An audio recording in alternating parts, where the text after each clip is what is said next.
ny mofinaina isan'andro atolotry ny mpitandrina rakotina valina maoly.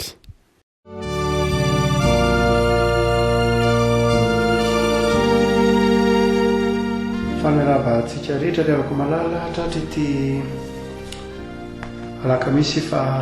roapolo ny volana aogositra ity izay anonana ny fitanan'ny tompo amintsika mianakavy. Ny mofinainantsika anio a dia ny apokalipsy toko fahaenina andininy fahasivy ka hatramin'ny faha-raika ambin'ny folo. Apokalipsy toko fahaenina andininy fahasivy ka hatramin'ny faha-raika ambin'ny folo. Vakitsika amin'ny anaran'i Jesosy. Rehefa novahany ny tomboka sy fahadimy dia hitako teo ambanin'ny altara ny fanahy izay voavono noho ny tenin'Andriamanitra sy ny filazana izay noazoniny. Ary ny antso tamin'ny feo mahery izy nanao hoe: Tompo masina sy marina, mandra-pahoviana no tsy hitsaharanao sy hamalinao ny ranay amin'izay monina eny ambonin'ny tany. Ary samy nomena akanjo fotsy lava izy rehetra. Ary nasaina ny alasasatra kely aloha izy mandra-pahatapitra ny mpanompo namany sy ny rahalahy izay efa hovonoina tahaka azy koa. Ray masino manao masino ilay amin'ny fahamarinana ny teninao ny fahamarinana. Amen. Matetetika teatra ravako malala ny fandaharan'ny mofinainantsika dia saika tamin'ny bokin'ny apokalipsy. Isorantsika n'Andriamanitra izany fahafahantsika mamerina mamaky ny bokin'ny apokalipsy izany. Ary nde azavaintsika isan'andininy ity mofinainantsika anio ity satria andininy telo monja. Dia nde azavaintsika isan'andininy izany mba ahafahantsika mitombo ara-panahy sy mitombo amin'ny fahafantarana ny tenin'Andriamanitra. Ny andininy fahasivy manao hoe: ary rehefa novahany ny tomboka sy fahadimy dia hitako teo ambanin'ny altara ny fanahiny izay voavono noho ny tenin'Andriamanitra sy ny filazana izay noazoniny. I Jaonina apôstôly no nanoratra ity bokin'ny apokalipsy ity ary fahitana izy ity. Fahitana zany hoe zay maha-apokalipsy azy. Ny diketony apokalipsy toy ny hoe misy zavatra misarona dia nisorona lay voaly na lay lamba manarona dia naseho. Ary dia eto zany dia naseho tamin'ny Jaonina apôstôly ny fiainana mandrakizay ny marina kokoa ny fiainana ambadika ny fahafatesana. Dia hoy Jaonina hoe rehefa nisorona efa naseho tamiko tamin'ny lalan'ny fahitana ny fiainana mandrakizay na ny fiainana any ambadika ny fahafatesana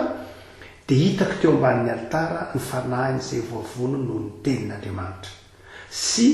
ny filazana izay noazoniny. Inona no hitan'ny Jaonina? Teo ambanin'ny altara ny fanahiny izay voavono noho ny tenin'Andriamanitra. Zany hoe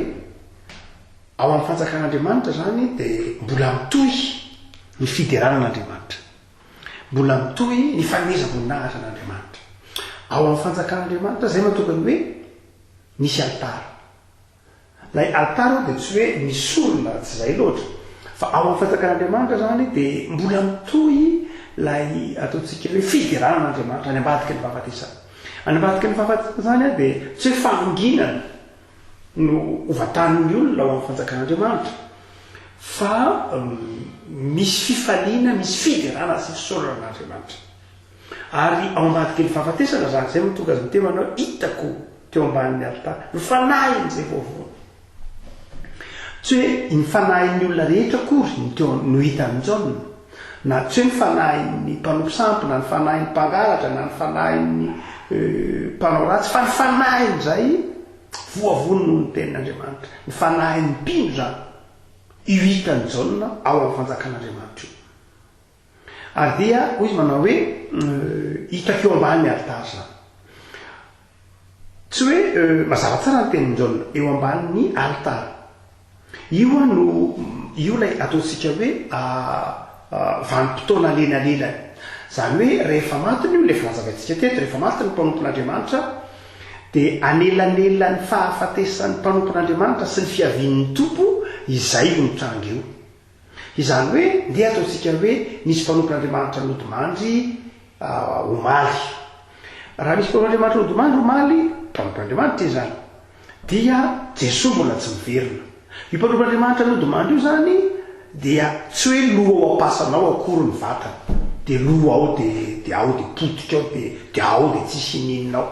Raha izay dia maty foana Kristy, satria tavela ao anatin'ny fahalovana ny mpino. Fa tsy tavela ao anatin'ny fahalovana ny mpino, fa ilay mpanompon'Andriamanitra maty omaly, na maty tamin'ny tapabolana, na maty tamin'ny heritaona, na maty tamin'ny 100 taona lasa, na maty tamin'ny 1000 taona lasa, dia io hitanjaona eo am-pototry ny altara io ny fanahy na ny maha izy azy, ny nofony na ny maha izy azy dia mijanona ao anatin'ny vovoky ny tany eo ihany. Fa ilay maha izy azy ilay fanahiny dia io fa tazanjaona kosa eo am-pototry ny altara. Nahoana ilay altara ao amin'ny fanjakan'Andriamanitra? Tsy mbola mby zany, satria zany Jesosy mbola tsy miverina, mbola tsy mitafy ilay tena ilay ataontsika hoe ilay vatana ao amin'ny fanjakan'Andriamanitra. Misy mantsy ny vatana tahaka ny vatan'i Jesosy rehefa avy mitsangana tamin'ny maty dia hitantsika fa na dia nidy ary amin'ny varavarana dia teo izy toy ny vatan'i Jesosy taoriana ny fitsakarany tena maty dia miakatra nakany an-danitra toy ny vatan'ny anjely. No zany dia tsy mbola fotoana fandraisana ilay tena ilay vatan'ny olona ao fanjakan'Andriamanitra zany. Tsy hoe rehefa maty ny mpanompon'Andriamanitra dia avy hatrany dia mitafy ilay tsy fahalovana, tsy mbola zay. Fa eo am-pototry ny altara ny fanahy izay efa nodomandry eo amin'ny tompo izy. Ny velona kosa dia mbola manohy ny fanompona ihany. Io eo am-pototry ny altara io betsaka ny azo andikan'ny mpandinika ny zoatra masina azy. Misy manao hoe lioka manao hoe eo am-pototry ny altara tsy afa-tsy akory fa eo an-tratran'ny Abrahama ihany. Tahaka ilay fanoharana hitantsika ilay hoe Lazarosy dia rehefa maty dia teo an-tratran'ny Abrahama. Ilay ratsy fanahy kosa, mpanakana ratsy fanahy kosa dia avy hatrany dia tany amin'ny eo olioka. Misy manao hoe io le toe paradisa, hoy ny fona fahafahana ny ainan'ny fiangonana ndraitrany taona maro. Tsy maninona fa zao aloha na paradisa io na io pototry ny altara io na ao amin'ny tompo io, io pototry ny altara ao amin'ny tompo zany hoe ny mpanompon'Andriamanitra rehefa mody mandry rehefa mialy ity dia tsy mamantana fangirifirina fa mamantana fifaliana sy fanomezam-boninahitra an'Andriamanitra. Io no hitan'izao hoe hitaka eo ambanin'ny altara ny fanahin'izay voavony ny tenin'Andriamanitra, voavony nony amin'ny tenin'Andriamanitra sy ny filazana na ny finoany. Dia io koa ny avako malala ny ambarany andininy fahasivy io zany. Misy tenin'ny apokalipsy hoe sambatra izay maty eo amin'ny tompo fa ny asany manaraka azy. Inona ny asany manaraka azy? Ny asantsika manaraka atsika avako malala. Tsy izay rehetra fiezahantsika natao ety akory, fa ny asantsika ny asa manaraka atsika any ambadika ny fahafatesana dia tenenin'ny apokalipsy ihany manao hoe ny asa soa izay nataontsika. Ny asa soa sy ny asa mpitiavana rehetra nataontsika sy ny finoantsika ireo no manaraka atsika any amin'ny fanjakan'Andriamanitra. Io le teneny hoe sy ny filazana izay no azoniny ny finoantsika zany. Ny asa soa nataontsika reny no manaraka atsika any amin'ny fanjakan'Andriamanitra. Reny ny manamarina atsika any amin'ny fanjakan'Andriamanitra. Zay mahatonga Jaona eto ny temana hitaka eo ambanin'ny altara ny fanahin'izay voavono no ny tenin'Andriamanitra sy filazana izay no azony. Azo vaina tsara zany. Zay mahatonga ny epistilo any Hebreo. Ny epistilo any Hebreo zay perikiopantsika tapabolana lasy zay ny toko fahaky ambin'ny folo. Mamarana ny toko fahaky ambin'ny folo dia manao hoe fa Andriamanitra efa namboatra izay tsara lavitra ao antsika mba tsy atao tanteraka ireo raha tsy efambeo koa isika. Zany hoe Andriamanitra efa namboatra ny tsara lavitra ao antsika la eo ambanin'ny altara zany zao. Mba tsy atao tanteraka na iza ireo elohantsika ireo. Ny epistilo any Hebreo toko fahaky ambin'ny folo dia mitanisa momba ny Jaona, momba ny ataontsika hoe ireo mpanompon'Andriamanitra nandao atsika melo zany tahaka ny Petera, ry Jaona, ry Mosesy, ry Abrahama tato reny rehetrena dia zao mbola miandroko reny izy avy hatrany dia mitafy ny tenany fanjakan'Andriamanitra tahaka ny Jesosy rehefa nandresany rahafatesana fa miandry miaraka miandry eo am-pototry ny altara. Raha zay nazo lazana azy sa mbola miaraka miandry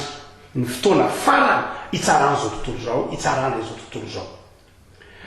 Zay mahatonga ny hoe na dia olon'ny finoana aza ry Mosesy ry Abrahama dia tsy mbola atao tanteraka izy tsy mbola miditra ao anatin'ny fahatanterahana izy raha tsy efa mibio isika miaraka migadona zany miaraka migadona rehefa tonga ny fotoana fitsarana fiafarana zao tontolo zao araka ny kolitana volatota 10,000 rehefa tonga zay fotoana zay dia zay vao miara-migadona miara-mitafo ny tena ny any an-danitra na ireo velona izay ity ambonin'ny tany ka tratrany fiafarana zao tontolo zao na rehefa nelo lalana la tenentsika hoe mahatomary zany trina maty tamin'ny herinandro ka mpanompon'andriamanitra izy ho tsika manao hoe ny tokony aozayntsika zany dia zao riavako malala reto zavatra roa reto ny mpanompon'andriamanitra rehefa mialy ety dia zao mamantana fiainana izy fa tsy fahafatesana kory tsy tavenao ampasana izy tsy tavenao anatin'ny vovoka izy ary izay mahatonga atsika riavako malala tsy mifototra ny finoan'ny mpino tsy mifototra ny fasana kory satria efa tsy atsony izy nofo sy ny vatana magatsika iny eo fitaovana iny dia mipetraka ao iny dia mijanona ny tahaka ny zavatra rehetra ihany fa ny mpino dia ao ampototry ny altara tsy le tena efa aon'andriamanitra io zany riavako malala tsy le mbola mitafo lay tena hoe vatana izy akory fa ny faharoa vatany any an-danitra zany fa ny faharoa dia zao riavako malala ny zava-dehibe faharoa dia ity tsy verimaina ny asa soa ataontsika sy ny vilontsika vavolombelona ny faharitantsika amin'ny finoana ny faharitantsika mpanaovana asa soa sy ny asa fitiavana fa io teneniny jorony io manao hoe hitako eo koa noho ny tenin'andriamanitra sy ny filazana zay no azoina dia ny vafolo ary niantso tamin'ny feo mahery izy nanao hoe tompo masina sy marino mandra-pahoviana no tsy hitsaharanao sy amalinao ny rahanay amin'izay monina eny ambonin'ny tany zany hoe reo olona ireo zany reo mpanompon'andriamanitra zay nandao atsika ireo dia manana fotoana ivavahana iresahana hitafana amin'andriamanitra ary io andin'io no ataontsika hoe mahatonga anankiray mahatonga ny vanim-potoanany moyen âge mahatonga ny vanim-potoanany moyen âge nanao hoe aikainy masina dia afaka mangata-javatra amin'andriamanitra satria izy io dia taraina amin'ireo olona zay martiora taraina amin'ny olona zay takan'io ny masina io nefa avy amin'ny tonendinin'ny tolo na hatonga ny fiangonana katolika romana sy ny fiangonana misy avy amin'ny fotoana tenatena manao hoe ay ny masina na ry mpanompon'andriamanitra zay mpinoka nandao atsika na efa ny alady ety dia afaka miresaka amin'andriamanitra ary afaka manao hoe mandra-pahoviana no hitsara ny fahatezerana ao andriamanitra zao nefa ny avako malala tsy misy mihitsy eto vavaka afaka miresaka amin'andriamanitra izy fa tsy misy eto hoe vavaka ataony mpino efa nandao efa amin'andriamanitra vavaka hoan'ny mbola ety na ataontsika hoe fanelanelana zay ataony mpino efa nodimandry amin'andriamanitra tsy misy mihitsy fanontaniana mipetraka fotsiny io tiany tena dia afaka miresaka amin'andriamanitra izy fa tsy manelanelana akory ka manao hoe ka manjary lasa ivavahantsika sanatry ny vava fa Jesosy ihany no hanym-panelanelana antsika amin'andriamanitra Jesosy ihany lay tokana afaka manelanelana antsika amin'andriamanitra marina fa reo mpanompon'andriamanitra zay nandao atsika dia mahita ny zavatra mety mitranga amin'ny fangifiritsika ety reo apokalypsy ny resahana mahita ny fahoritsika fa zao mijanona ho resaka tao amin'andriamanitra ihany zany zao anefa tsy hoe manontolo kokory no hitany tsy zay satria manjary miombona fangifirina amintsika izy zay fotsiny fa tsy hoe mijaly izy akory ao amin'ny fanjakan'andriamanitra fa ndre nahoana sao iny zanako iny sanatria to mijaly be nahoana iny avako iny to mijaly be tsy zay loatra tsy zay ihany ioka dia manazava zay mihitsy hoe tsisy fangifirina ntsony ao ny mpanompon'andriamanitra rehefa mandao atsika dia zao mety mahita ny zavatra mitranga asantsasany ety amin'izao tontolo zao izy raha itilivity ny resahana fa izao tsy mangifiry akory izy miresaka amin'andriamanitra izy eo akaiky n'andriamanitra izy nandiny paraikapiny folo ary samy nomena akanjo fotsy lava izy rehetra ary nasaina ny alasasatra kely aloha izy mandra-pahatapitry ny mpanompo namany sy ny rahalahany zay efa hovonoina tahaka azy ko zany hoe hoy ny filazanazy hitako izy ireo zany a velom-pideran'andriamanitra izy tsy mangifiry izy dia izao nomena akanjo fotsy lava izy rehetra nomena akanjo fotsy lava izy rehetra raha ohatra ka mamaky ny toko fahafito isika andiny fatelo ambiny folo amin'ny toko fafitro dia verenako vakiny toy izao ny resaka ny fanaovany jaona apôstôly tamin'ny olona tao anatytsika hoe ny olona zany dia ireo anjely tao amin'ny fanjakan'andriamanitra na reo olona efamby ao amin'ny fanjakan'andriamanitra dia hoy jaona ary anankiray tamin'ny olona namaliaka nanao tamiko hoe iza moa ireo miakanjoakanjo fotsy lava ary avitaiza izy nametra-pantaina tamin'ny jaona zany amin'ny toko fafito andiny fatelo ambiny folo ireo olona ao amin'ny fanjakan'andriamanitra ilay sary moa zany fa ataovy hoe lay anjely na ataovy hoe niakanjely nametra-pantaina tamin'ny jaona manao hoe izy ary jaona raha fantatrao izy ireo olona tazanao miakanjo akanjo fotsy lava ireo ary avitaiza azy izy ireo dia hoy jaona tompoko ianao ny mahalala tsy fantatro hoe avitaiza ireo izy ireo olona tazako ireo dia ireo olona ireo olona ireo no avy tamin'ny fahoriana lehibe ary miakanjony nosasany sy nofitsiny tamin'ny rano zanak'ondry zany hoe ny andininy faraika ambiny folo ary samy nomena akanjo fotsy lava izy rehetra lay akanjo fotsy lava zany eto avako malala dia midika hoe reo olona zay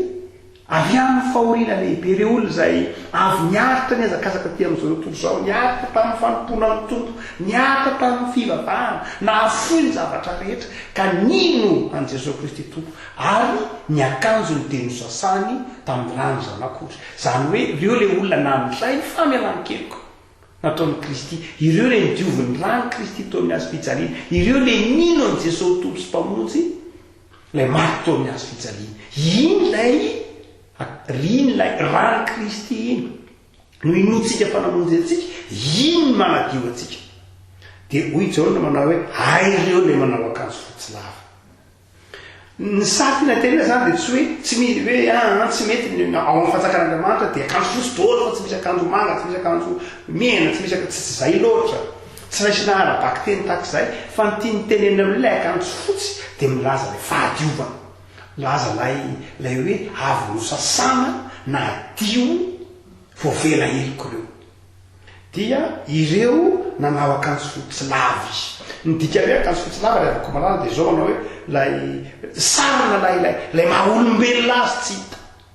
fefa sarina lay rano kristy sarina lay famelan-keliko natolotronytompo ary ny maizy azy manontolo tsy hitana ny tongony na tsy tsisy tongolo atsony izy fa hoe akanjo fotsy lava dia midika manao hoe ao amin'ny fanjakan'andriamanitra zany midika manao hoe io izy ireo fa maizy azy manontolo dia efa nidioviny tompo tamin'rano dia nasaina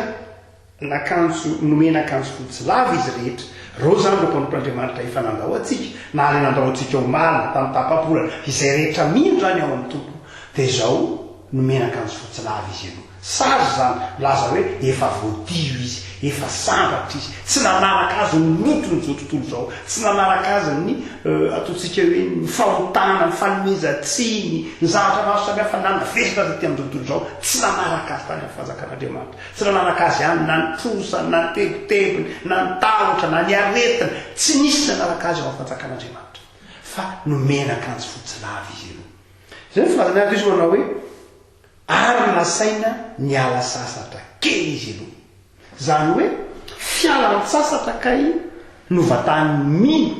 ao amin'ny fanjakan'andriamanitra trotraky ny azakazaka izy trotraky ny fanompona trotraky ny fakahalana trotraky ny eso trotraky ny fanomezantsiny isan-karazana trotraky ny fanomponan'andriamanitra ty amin'izao tontolo zao dia zao hoy jaona manao hoe hitako reo zay nodomandry tao amin'ny tompo tazako izy fa manome voninahitran'andriamanitra tazako izy ao anatin'ny fifaliana eo pototry ny alitara tazako izy ao amin'andriamanitra satria zay alitara dia lay ivon'ny fanompon'andriamanitra lay toerana misy an'andriamanitra tazako izy ao amin'andriamanitra fa zao aloha mbola tsy mitafy lay tenatenany any an-danitra izy fa miakanjo akanjo fotsy lava izy zany hoe sarona ny voninahitr'andriamanitra izy sarona nylay ranozanak'ondry izy dia zao miala sasatra izy fialan-tsasatra ao amin'ny tompo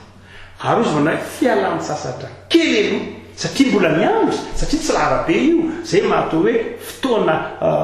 temps intermédiaire azy na fotoana tenatenany satria io lay fotoana mbola mivelona mbola manompo an'andriamanitra ty reo kosa dia mialasatra kely eo amin'ny tompo izy aloha mandra-pahatonga n'ilay fotoana tena ifarahana zao tontolo zao fotoana kely ka io le teny hoe mialasasatra kely izy aloha asa rovina ny tompo no tompo raha afaka ry fotoana dia zay le hoe fotoana kely afaka ray tapisa taona soatatro mbola kely ihany ko zany afaka dimy taona mbola kely ihany ko zany fa izao ny andiny ny fahaika ambin'ny folo dia manazava manao hoe tena rehefa tapotra ny fiatramitsika ty amin'ny tontolo zao an'ny biby dia miala sasatra ao amin'ny tompo isika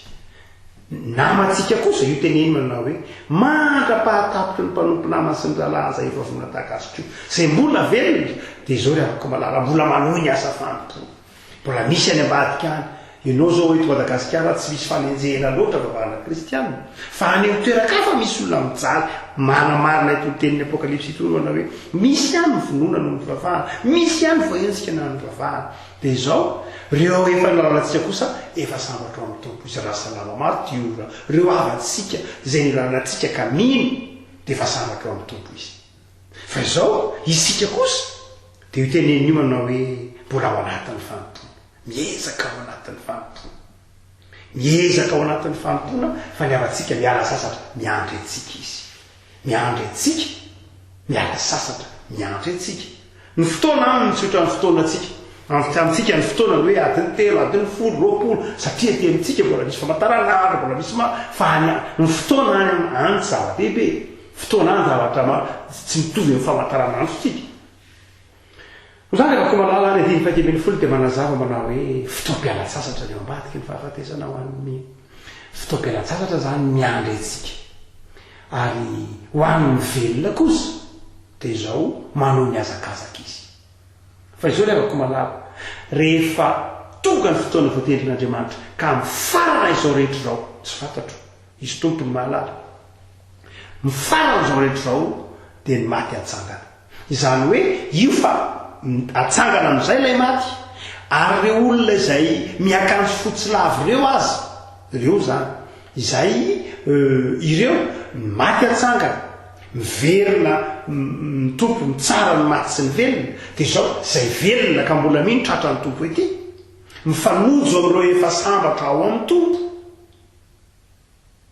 dia ilay tenany zao tontolo sao amin'izay ilay tena taty amin'izao tontolo zao iny hoy ny apôstôly Paoly Korinthiana voalohany tombo debiny folo ovana amin'izay ary zay vao samy mitafy tena vaovao hiditra ao amin'ny fanjakan'Andriamanitra zany rehefa ko malala ito ny apokalipsy ito dia mampahery anao ny amin'ny fononao no hoe ay ve ka tsy ny fahafatesana kory no ataontsika hoe farany amin'ny fiainany ay ny fahafatesana amintsika pino dia fiapitana makany amin'ilay fiaina mandrakizay efa nampanantenain'ny tompo no zany dia mahery tsika ny afako malala ary zay mahatonga atsika mataontsika hoe mitandrina eo anoloana ny fahafatesana mitandrina hoana moa tsy mamono fo eo anoloana ny fahafatesana avelan'ny tompo itomany sika tsy maninona mihitsy avelan'ny tompo itomany ianao tompo aza mitomany teo anoloana ny fahafatesana avelan'ny tompo misento ianao satria misaraka amin'ny olotena misaraka amin'ny hafatena malazy zany misaraka amanaina fa zao rehefa malala jerena amin'ny fonao zany hoe toy ny findra efitrano anankiray ao ambadika monjy izy miandry antsika izy ny miandry antsika raha mino izy ny miandry antsika ao amin'ny toeram-pahasambarana zay efa nampanantena amin'ny tompo azy fa isika ity mangily firy ity isika ity mangily firy zay mbola ao anatin'ny ady sarotra ity eto mampagnana rehefa malala dia mampahery anao mba hananana faharetana amin'ny finoana mipina dia tsy mangataka ny ataovy matainga na zanatritsy zay na hoe ataovy mijanonetro atsy zay fa ny pino dia mametraka ny fiainana am-pelantanan'Andriamanitra ary izay fikelezana ilanao ity no vataminao ary ivavaka sika ry avako malala tompo misotranao zay no ny amin'ny teninao zay manazava aminay ny fiainana mandrakizay ary naseho aloha taminay fa ao amin'ny fanjakanao no vantaninay raha mino zahay ary tsy fangiry filiana tsy fijaliana fa toera-pifaliana no iona zay rehetra mino aminao dia izany nefa tompilana faharetana lana finoana zany fanarahana anao zany ary ny fikelezanay nanay ny faharetanay ny asa soa ataonay ity novatananay sy hotafianay miona aminao fa mianjaanja eo anatrehanao zahay raha toka manao vazivazy na tsy mitandrina na manao ambaninjavatra ny fanolorantena sy ny fanomponanao dia mampahirizanay tompo aoka anapaka ao amponay ny fiadananao dia amin'izao ora sy fotoan'izao zay Jesoa mivavaka ao manokana ho an'ireo marary ho an'ireo havanay manana orana ho an'ny tanoranay ho an'ny zanakay ho an'ny firenena hitanao reny tompo dia ampahiriziko ireo havanay manamanjo tovy mitraka mijery anao izy ireny tovy mionona fa manana Andriamanitra manomana fiainana ho azy ireo amin'antsopetitaomenjy